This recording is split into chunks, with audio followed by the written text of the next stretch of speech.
어떤 공사장에 낯선 사람이 들어왔습니다. 다행히도 그 낯선 사람을 본 사람이 있었는데 가만 보니까 어떤 낯선 사람이 공사장 안에 들어와서 세 발 달린 수레를 가지고 공사장 여기저기를 다니고 있는 모습을 보았습니다. 그는 직감적으로 깨달았습니다. 아, 공사장에 도둑이 들어왔구나. 그래서 숨죽여 지켜보고 있는데 아무리 지켜봐도 수레에 아무것도 담겨 있지가 않았다라고 합니다. 빈 수레만 계속 있는 것이죠. 그래서 굉장히 의아하게 생각하고 조금 더 지켜보았습니다. 그리고 생각했습니다. 아니 도대체 뭘 훔쳐가려고 이렇게 뜸을 들이나 라고 생각을 했다고 합니다. 그런데 우리가 예상한 그런 일들이 일어나지 않았다라고 말합니다. 그런데 나중에 밝혀진 사실은요, 이 낯선 사람은 공사장 자재를 훔치기 위해 들어온 것이 아니라 세발 수레 도둑이었다고 합니다. 그래서 수레가 잘 굴러가나 이리 굴려보고 저리 굴려보고 했다라는 그런 이야기가 있습니다. 우리는 살아가면서 많은 것을 보고 들으며 살아갑니다. 많은 것을 경험하죠. 여러 상황과 환경을 마주하기도 하고요. 다양한 사람들을 만나서 더불어 함께 살아가기도 합니다. 살아가면서 사람들이 범하기 쉬운 실수가 있는데 사람은요, 보고 싶은 대로 보고 듣고 싶은 대로만 듣고 믿고 싶은 대로 믿는다는 것입니다. 일반적으로 사람은 자기가 보고 들은 이야기, 즉 내가 알고 있고 내가 봤고 내가 들었던 이야기를 실제라고만 여기는 그런 사람들이 많다라는 것이죠. 반대로 우리가 눈에 보이지 않거나 조금 말이 안 되는 것 같아 보이면 그것은 쉽사리 믿지 못하는 것이 바로 우리 사람의 모습입니다. 우리는 정보의 홍수 속에서 살아가고 있습니다. 신문, 방송, 인터넷, SNS, 유튜브 할 것 없이 휴대폰 터치 몇 번이면 다양한 소식들을 우리가 접하게 됩니다. 그래서 지구 반대편에 있는 소식들도 우리가 함께 접하고 듣고 기도하는 것이죠. 어떤 빅데이터 전문가가 이런 말을 했습니다. 정보의 홍수 시대를 살아가는 사람들에게 이런 말을 했는데요. 이제 정말 중요한 것은 정보를 얻는 능력이 아니라 정보를 선별할 능력과 정확하게 정보를 가공할 능력이 필요하다라고 말했습니다. 쉬운 말로 이제는 정보가 부족해서 문제인 시대가 아니라 우리가 가지고 있는 그 수많은 정보 가운데에 스스로 걸러낼 것은 걸러내고 정확한 사실을 근거로 한 유익한 정보들을 취할 수 있는 능력이 곧 기술이요 돈이다라고 말한 것입니다. 특별히 그리스도인들은 보고 듣는 것이 굉장히 중요합니다. 우리는 보고 듣는 것을 굉장히 중요해야 합니다. 주의해야 합니다. 좋은 것, 선한 것, 유익한 것은 가까이 하고요. 부정적이고 나쁜 영향을 주는 것들은 가능하면 멀리 하기를 힘써야 합니다. 왜냐하면 인간은 보고 듣는 것, 우리가 접하는 상황과 환경에 영향을 많이 받는 연약한 존재이기 때문에 그렇습니다. 가끔 집에서 TV를 보다 보면 막 트로트가 흘러나왔었던 그때가 있죠. 그렇게 보고 나면요, 샤워로 들어가면 자꾸 저도 모르게 임영웅 노래를 부르고 있는 제 모습을 보면서 아, 보는 것 주의해야겠구나, 듣는 것 주의해야겠구나 라는 생각이 듭니다. 어제도 결혼식을 다녀왔는데 결혼식에 가서 축가가 나오지 않습니까? 그럼 자꾸 저도 모르게 돌아오는 길에 그 노래를 흥얼거리다가 깜짝 놀라서 그쳤던 그러한 기억이 납니다. 이처럼요, 우리는 상황과 환경에 참 많은 영향을 받는 것 같습니다. 그리고요, 성도라는 정체성도 있는데 성도는요, 보는 대로 살아가는 자들이 아니라 믿음대로 살아가는 자들이기 때문에 우리는 보는 것을 반드시 주의해야만 합니다. 인간은요, 무엇을 보느냐 하는 것도 정말 중요하지만요, 무엇을 어떻게 보느냐도 굉장히 중요합니다. 이것을요, 관점의 중요성이다라고 말하기도 하고요, 세계관이라고 말하기도 합니다. 빨간색 안경을 쓰면요, 온 세상이 빨갛게 보이죠. 파란 안경을 쓰면 온 세상이 파랗게 보이듯이 상황과 환경을 똑같은 사건을 보더라도 어떤 안경을 쓰고 보느냐에 따라서 우리는 그것을 다르게 해석할 수 있는 존재가 바로 그리스도인들이라는 것입니다. 오늘 본문은요, 예수님의 시선이 어디를 머물고 있고 또 예수님의 제자된 자들은 무엇을 바라보며 어떻게 살아가야 하는지 제자도에 대해서 말씀을 해주고 있습니다. 마가복음 1장은 이런 내용이 기록되어 있습니다. 예수님은 세례 요한에게 세례를 받으시고 성령에게 이끌리셔서 광야에서 40일 동안 시험을 받으십니다. 그리고 이 요한이 잡히신 후에 하나님의 복음을 전하시고 제자들을 불러 모으십니다. 예수님의 첫 번째 사역은 하나님 나라 백성의 지도자인 예수님의 제자들을 부르시는 일이었습니다. 오늘 본문 16절에서 18절에서 요한과 안드레 이 두 형제를 제자로 부르시고요. 19절과 20절에 세베대의 아들 야고보와 요한 두 형제를 제자로 부르시는 장면이 오늘 본문의 내용입니다. 16절 말씀을 보시면 이렇게 되어 있습니다. 갈릴리 해변으로 지나가시다가 시몬과 그 형제 안드레가 바다에 금을 던지는 것을 보시니 그들은 어부라라고 기록하고 있습니다. 우리가 함께 읽은 이 16절 말씀을 보면요, 다분히 우연히 그들을 만났다라는 것처럼 이해하기가 쉽습니다. 우연히 갈릴리 해변을 지나가다가 우연히 두 형제를 만났다라고 이해하기가 쉬운데요. 그러나 원어를 보면 그렇지가 않습니다. 예수님의 의도를 정확하게 알 수가 있는데요. 마치 잘 짜여진 드라마나 각본처럼요, 연극처럼 철저히 하나님의 주권과 계획 가운데에서 꼭 예수님께서 그들을 만나고자 하시는 예수님의 의도가 담겨져 있는 내용입니다. 여기서 우리는 예수님께서 제자들을 향한 진심과 저들을 예수님의 제자로 삼고자 하는 그 하나님의 사명에 진심을 보였던 예수님을 보게 됩니다. 사랑하는 제2가족 여러분, 시몬과 안드레를 찾아 유심히 바라보았고 주목하였던 그 예수님의 시선이 느껴지십니까? 예수님의 마음이 혹시 여러분에게도 있으십니까? 우리에게도 하나님께서 주신 이 사명과 영혼을 향한 긍휼의 마음을 주시기를 우리는 기도해야 합니다. 하나님, 잃어버린 양들을 보게 하옵소서. 보았다면 그들을 그냥 방치하는 것이 아니라, 그냥 지나치는 것이 아니라 예수 그리스도의 복음을 전할 수 있는 하나님 아버지의 긍휼한 마음을 우리에게 주옵소서라고 우리는 기도하고, 또 하나님께서 주시는 그 능력을 가지고 그들에게 나아가 복음을 전해야 하는 것입니다. 예수님께서는 이전에 이 두 형제를 만나신 적이 전혀 없습니다. 그리고요, 그들이 이전에 예수님을 만났는지 안 만났는지는 그렇게 별로 중요하게 여기지 않는 것 같습니다. 이 마가는요, 예수님께서 적극적으로 이 두 형제들을 기필코 만나기 위해서 주도적으로 계획을 가지고 찾아오셨다라는 사실을 강조하고 있을 뿐입니다. 그렇다면 예수님께서 두 형제를 찾아오신 이유가 무엇일까요? 어떤 특별한 이유 때문에 그를 찾아오셨을까요? 그 이유가 17절 말씀에 기록이 되어 있는데, 우리 17절 말씀을 같이 한 목소리로 읽어보도록 하겠습니다. 시작. 예수께서 이르시되 나를 따라오라. 내가 너희로 사람을 낚는 어부가 되게 하리라 하시니. 아멘. 예수님은 시몬과 안드레 이 두 형제를 찾아오신 이유는요, 이 한마디를 하기 위해서였습니다. 이 한마디는 무엇입니까? 나를 따라오라라는 명령을 하시기 위해서입니다. 어디로 가야 하는지, 왜 가야 하는지, 앞으로 나의 삶에 있어서 이제 어떤 일들이 펼쳐질지에 대해서 구구절절 설명하고 있지는 않습니다. 그저 나를 따라오라라고 예수님은 두 형제를 부르십니다. 나를 따라오라. 여러분, 예수님께서 나를 따라오라 라고 두 형제를 부르신 내용이 있는데, 이 내용이 굉장히 놀라운 일이라는 사실을 여러분 알고 계신가요?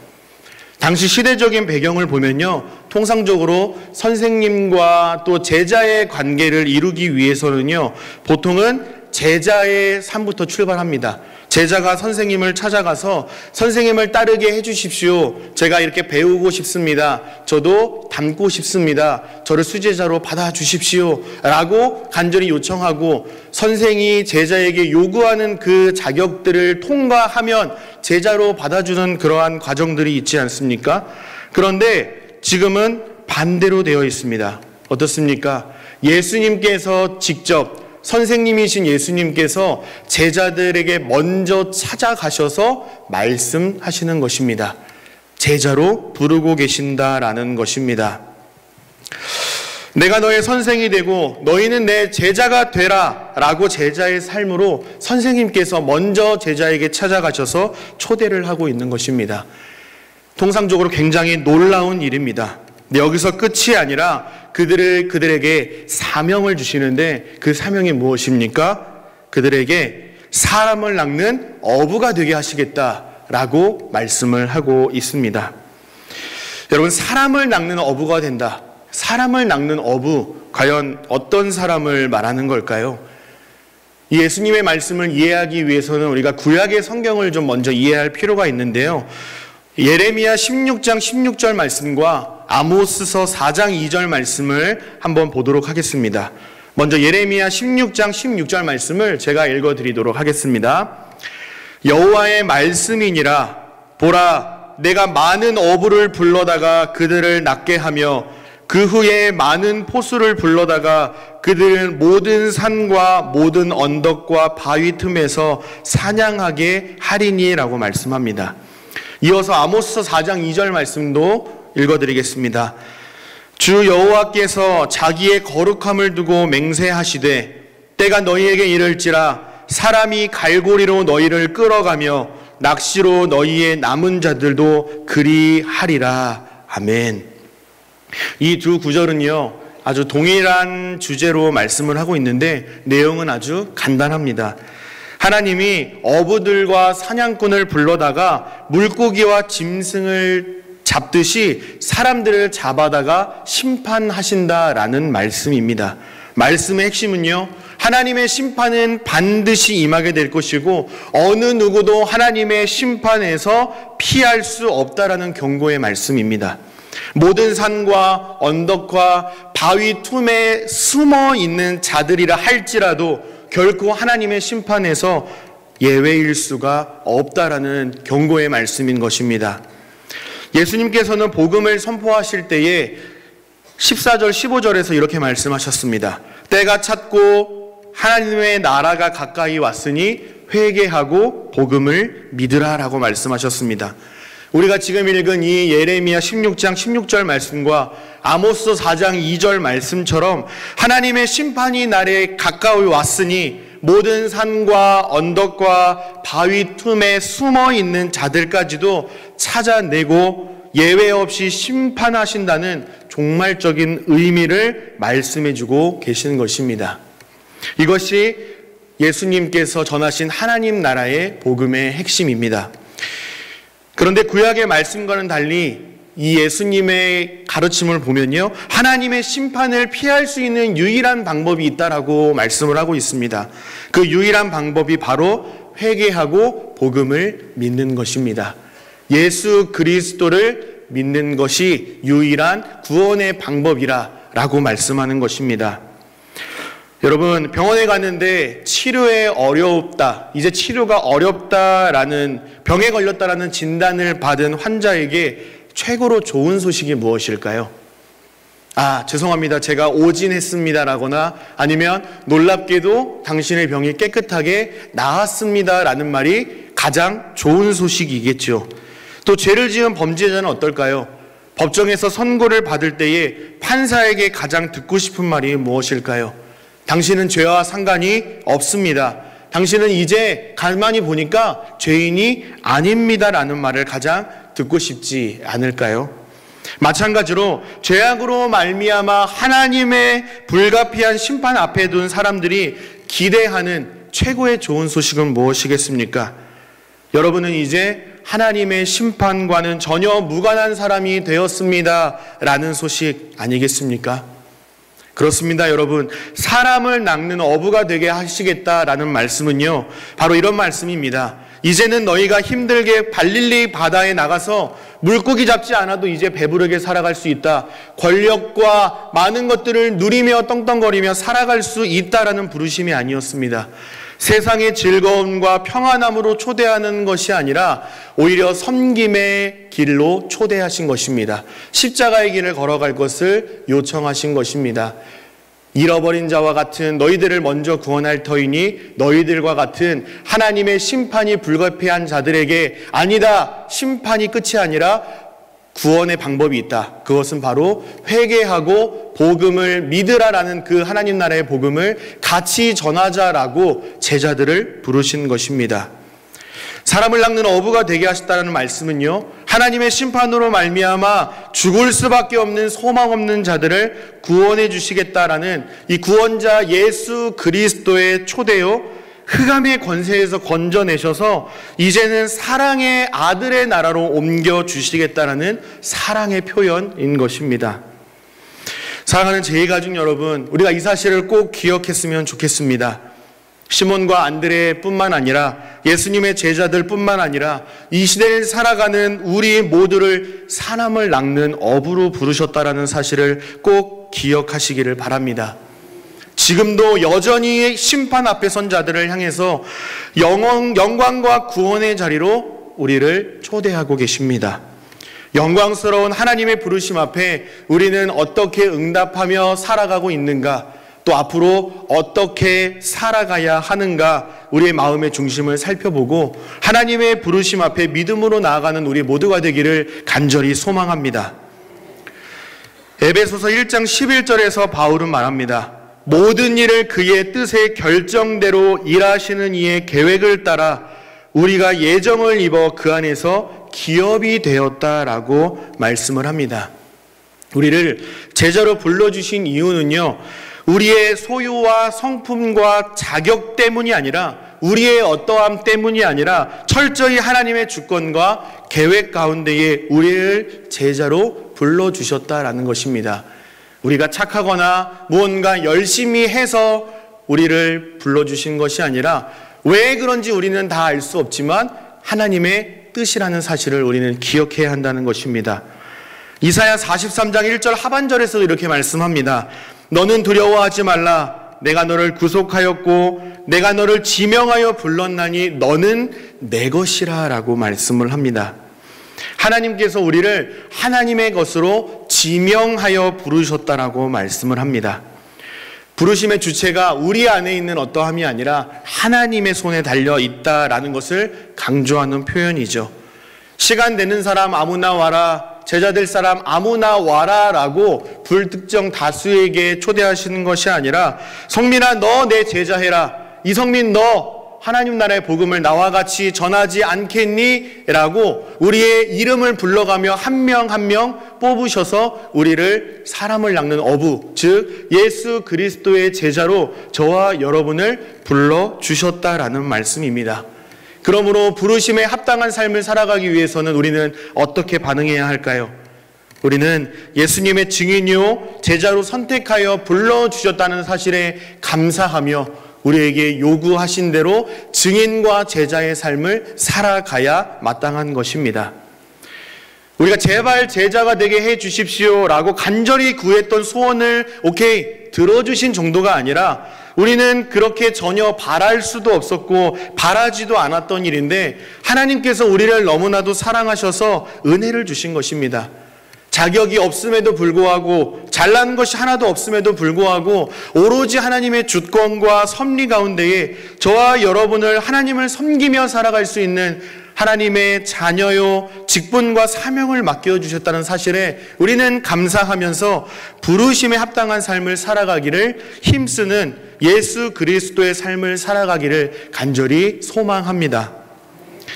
그렇다면 부르심 앞에 합당한 삶을 살아간다라는 것은 과연 어떠한 삶일까요?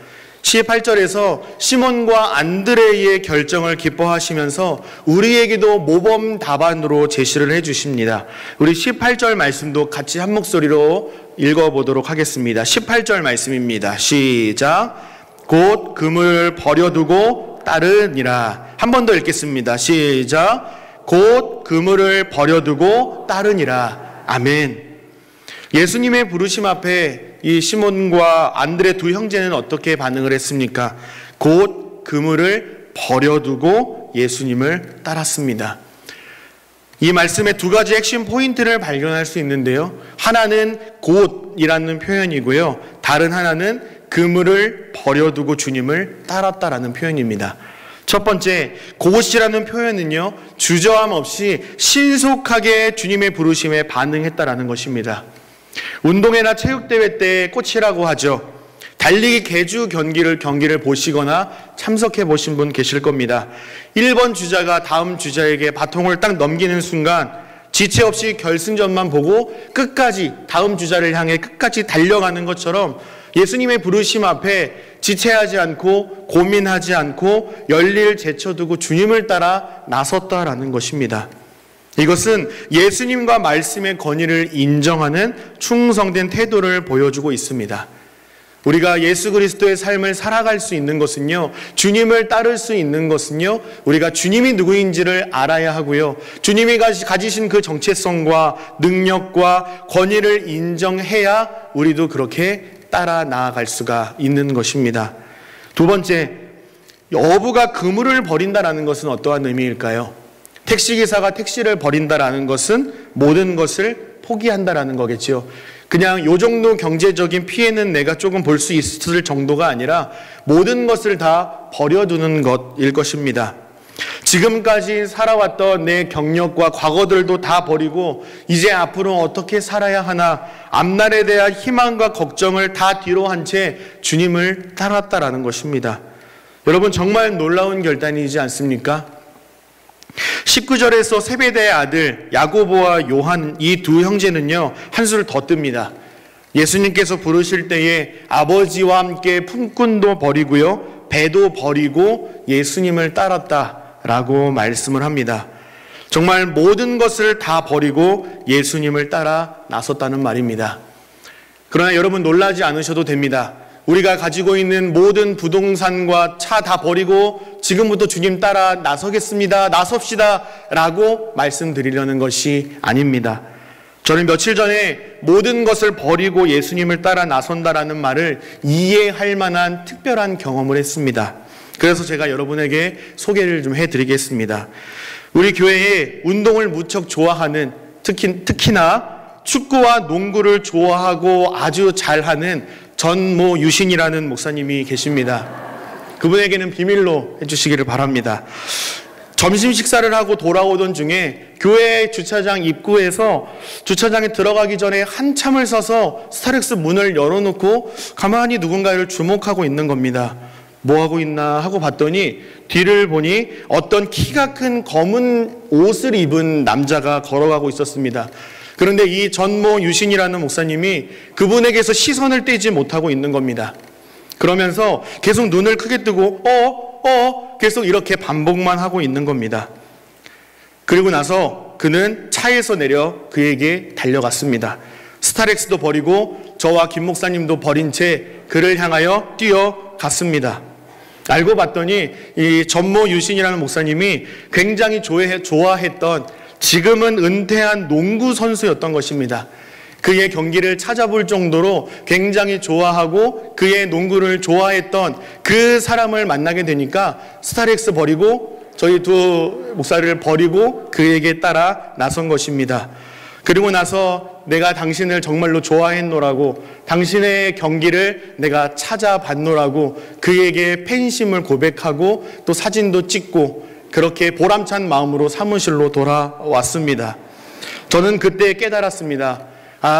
예수님의 제자된 삶을 살아간다는 것은 귀한 것을 포기하고 드리는 삶이 아니구나.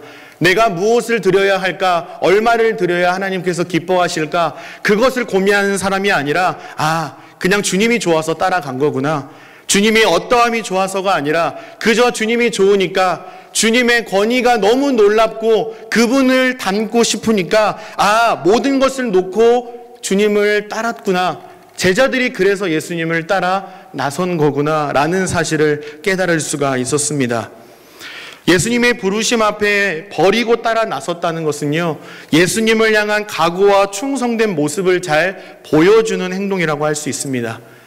버리고 주님을 따랐다라는 것은 물질과 소중한 어떤 가치 있는 물건을 내놓을 뿐만 아니라 나의 과거의 모습들, 익숙했던 습관과 생활 패턴들, 우리가 그동안 가치 있게 여기던 것을 뒤로 하고 앞으로 주님을 모시고 앞에 모신 그 주님이 가신 그 십자가의 길을 따라 걷기를 다짐하는 새로운 여정을 출발하는 것이 바로 예수님의 제자된 삶의 출발이구나라는 생각을 하게 되었습니다.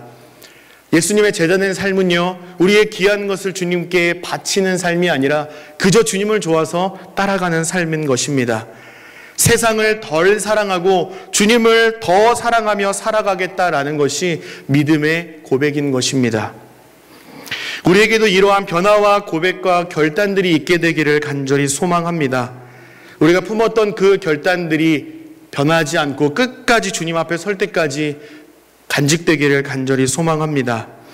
주님 앞에 무엇을 드려야 할까? 이것 드려도 기뻐하실까? 이렇게 가치 없는 것 드려도 기뻐하실까? 내 삶을 기뻐하실까? 내가 가진 소유 앞에서 걱정하고 염려하는 것이 아니라 그것들을 덜 사랑하고 우리 주님을 더 사랑하며 믿음의 길을 걸어가기를 결단하면서 어제보다 오늘 더 주님 찾고 어제보다 오늘 더 주님 사랑하고 어제보다 오늘 더 주님을 닮아가기를 힘쓰는, 그리하여 삶의 목적과 방향과 가치가 예수님을 향하게 되는 놀라운 방향의 변화가 이 예배 가운데 우리 가운데 풍성하게 일어나게 되기를 간절히 소망합니다. 삼보 전진 이보 후퇴라는 말이 있습니다. 베르나르 베르베르 작가가 쓴 이 고향이라는 책을 보면 인간의 역사는 언제나 삼보 전진 이보 후퇴다라고 말했습니다. 누구나 다 삼보 전진하는 삶을 꿈꿀 것입니다. 수고하고 노력한 만큼 열매 맺고 내가 좀 더 노력한 만큼 좋은 열매를 많이 맺고 눈에 띄게 성장하는 것을 누구나 다 기대할 것입니다. 그리고 누구에게나 삼보 전진을 하게 되는 인생의 전성기라는 것이 누구에게나 다 있기 마련입니다. 그래서 삼보 전진하는 사람의 입장에서 보면 삼보 전진, 이보 후퇴하는 사람은 어쩌면 안 하느니만 못하는 헛수고처럼 느껴지기도 합니다. 하지만 분명한 것은 삼보 전진, 이보 후퇴는 자꾸 뒷걸음질 치는 것 같아 속상하지만 더디더라도 한 걸음씩 나아가고 있고 성장하고 있다라는 것입니다. 한 걸음씩 나아가고 있다라는 거죠.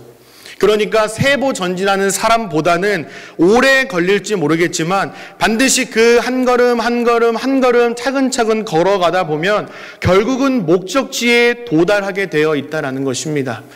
마치 토끼와 거북이 경주처럼요. 거북이가 빠르지는 못해도 한 걸음 한 걸음 바른 방향을 향하여 걸어가다 보면 반드시 목적지를 만날 수 있는 것입니다. 중요한 것은요, 끝까지 포기하지 않는 우리 주님을 향한 꺾이지 않는 마음의 중심인 것입니다. 예수님의 부르심에 합당한 삶을 살아간다는 것은요, 삼보 전진, 이보 후퇴의 삶인 것 같다라는 생각이 들었습니다. 주님의 길을 따라간다라고 이야기하지만 자꾸 엎어지고 넘어지고 연약함을 고백하는 것이 바로 우리의 모습인 것 같습니다. 자꾸 절망하고 낙심합니다. 이거 너무 헛수고하는 거 아닌가 스스로 자책하기도 합니다. 그러나 삼보 전진, 이보 후퇴의 삶, 금방 훌훌 털고 일어나서 다시 한번 주님이 우리에게 보여주신 그 방향을 다시 한번 바로잡고 하루 한 걸음 한 걸음 한 걸음 내딛는 것이, 그것이 저는 모든 것을 버려두고 떠나 주님을 따르는 삶이라는 생각을 오늘 말씀을 준비하며 묵상하게 되었습니다. 축구 경기를 보면 감독이 선수 교체를 명령할 때가 있습니다. 아니면 경기장에서 계속 뛰어라라고 요구하기도 하죠. 나갈 때 보면요, 전력 질주를 해서 경기장 밖으로 서둘러 빠져나가는 사람이 있는가 하면요, 마치 온 세상의 시계가 멈춘 것처럼 관중들을 보면서 박수를 유도하기도 하고 손을 뻗기도 하고요, 이렇게 천천히 나가는 선수들도 있습니다. 우리의 삶이 그런 것 같습니다. 빠르게 치고 나가는 사람이 있는가 하면 천천히 걸어 나가는 사람들도 있는 것입니다. 그러나 분명한 것은요, 이들이 빠르게 걷는 것, 천천히 걷는 것, 이 모든 것이 감독이 명령한 대로 하고 있다라는 것입니다. 그의 그 걸음 끝에는 감독이 요청한 대로 감독의 전술을 만날 수 있게 되는 것입니다. 우리의 삶도 마찬가지입니다. 누군가에게는 3보 전진의 삶을 맡기셨을 수도 있고요. 누군가에게는 3보 전진, 1보 후퇴, 또 2보 후퇴를 맡기셨을 수도 있습니다. 때로는 넘어지고 주저앉더라도 주님이 앞서가신 십자가 길을 묵상하면서 저 길이 주님이 먼저 걸어가신 길이구나, 나에게도 함께 가자라고 손 내밀어 주신 그 길이구나 라는 그 목적지와 방향을 다시 한번 확인하시고 더디더라도 우리에게 맡기신 믿음의 경주를 우리 모두가 끝까지 잘 해냈으면 좋겠습니다. 토미 텐이라는 목회자가 있는데 그는 인생에 대해서 말하기를 인생의 목적은 자유를 찾는 것이 아니라 주인을 찾는 것이다 라고 말했습니다. 우리가 이 세상을 어떻게 살아가야 하는지를 잘 가르쳐주는 말씀인 것 같습니다. 세상은요, 우리의 인생의 가치를 그가 무엇을 얼마나 많이 가졌는가로 기준으로 평가를 합니다. 그리고 돈이 많으면 행복한 삶을 살아가기 위해서 수단과 방법 가리지 말고 더 많은 돈을 소유하라라고 가르칩니다. 그러나 우리 주님께서는 내가 너의 주인이 되어줄 테니 너는 다른 거 염려하지 말고 나를 따라오라 라고 주님과 동행하는 은혜의 길로 초대하십니다.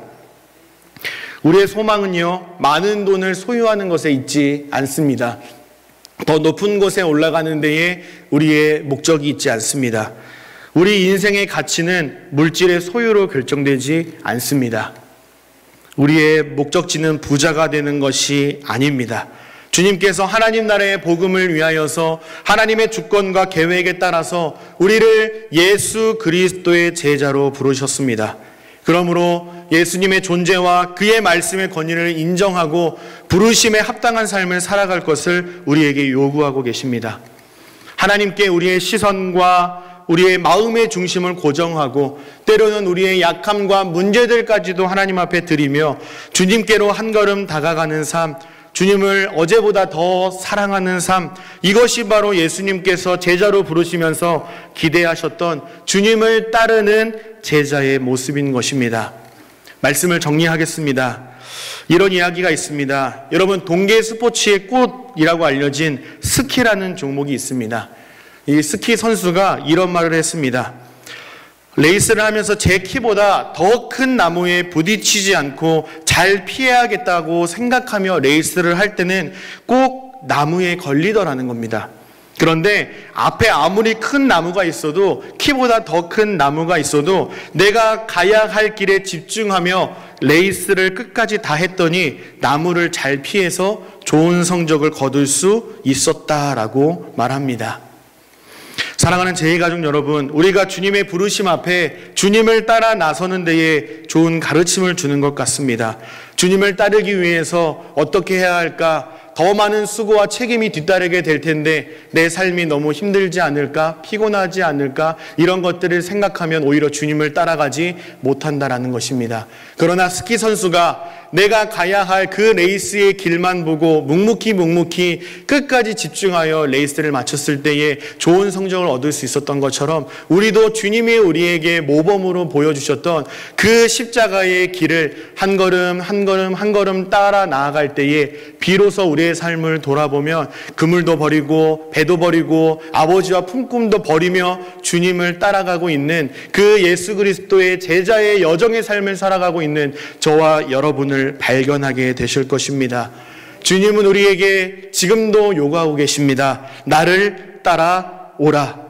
사랑하는 제2가족 여러분, 저와 여러분의 삶을 주목하시며 나를 따라오라라고 주님은 제자로 부르고 계십니다. 예수님의 부르심 앞에 여러분은 무엇을 보고 계십니까? 그물입니까? 배입니까? 많은 품꾼들입니까? 아니면 아버지와 배입니까? 우리의 시선을 우리에게로 고정하고 있는 그 예수님의 시선을 따라 우리의 시선을 옮기고 마음의 중심을 옮겨서 예수 그리스도의 제자된 삶을 묵묵히 끝까지 걸어가는 사랑하는 제2가족 저와 여러분 되시기를 주님의 이름으로 간절히 소망합니다. 아멘.